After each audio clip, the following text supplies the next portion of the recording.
ان میں سے ایک یا دونوں تمہارے پاس بڑھاپے کی عمر کو پہنچ ہی جائیں، انہیں کبھی اف تک نہ کہنا، دل نہ توڑنا ان کا، چھاتی چوڑی کر کے بات نہ کرنا، ان سے کندھے جھکا کر بات کرنا، ادب سے گفتگو کرنا۔ قل لہما قولا کریما واخفض لہما جناح الذل من الرحمہ، اپنے کندھوں کو جھکا کر رکھنا، اور پھر کہنا، اللہ سے دعا کرنا، رب ارحمہما کما ربیانی صغیرا، پروردگار میرے ان والدین پر رحم فرمائیو جیسے کہ انہوں نے مجھے پالا تھا جبکہ میں چھوٹا سا تھا۔ تو خاندان کے نظام کو مستحکم کرنے کے لیے 3 ڈائمنشنز ہیں، جیسے ایک کمرہ ہے، چوڑائی ہے، لمبائی ہے، اونچائی ہے۔ پہلے تو شوہر اور بیوی کے درمیان بانڈ آف لو، اب یہ شوہر اور بیوی پیرنٹس بن گئے ہیں، والدین بن گئے، اولاد آ گئی۔ سیکنڈ ڈائمنشن ایڈ ہو گئی، ادب، عزت،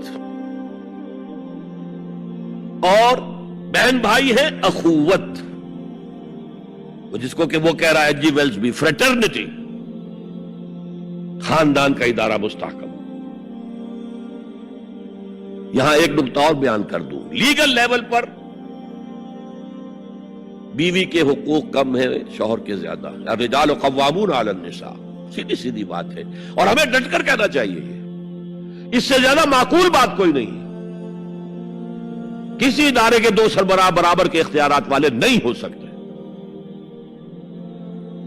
لیکن اخلاقی طور پر جو ماں کا حصہ ہے، باپ کا حصہ اس سے 1/3 ہے۔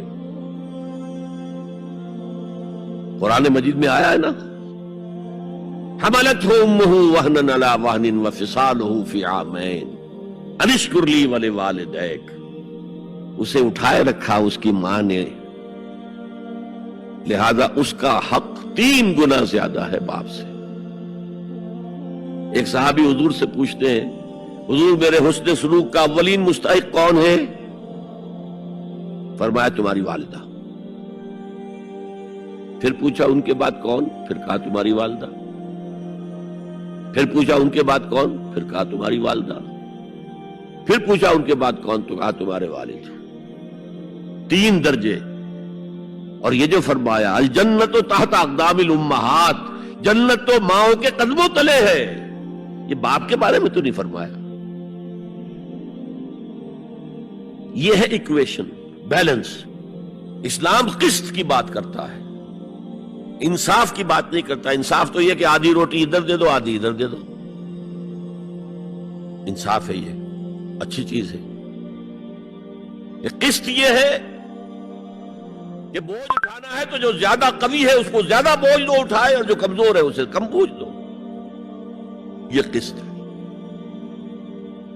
تو اسلام نے عورتوں پر ذمہ داریاں کم رکھی، ان کے اختیارات کم رکھے، لیکن اولاد پر حق ماں کا 3 درجے فائق رکھا۔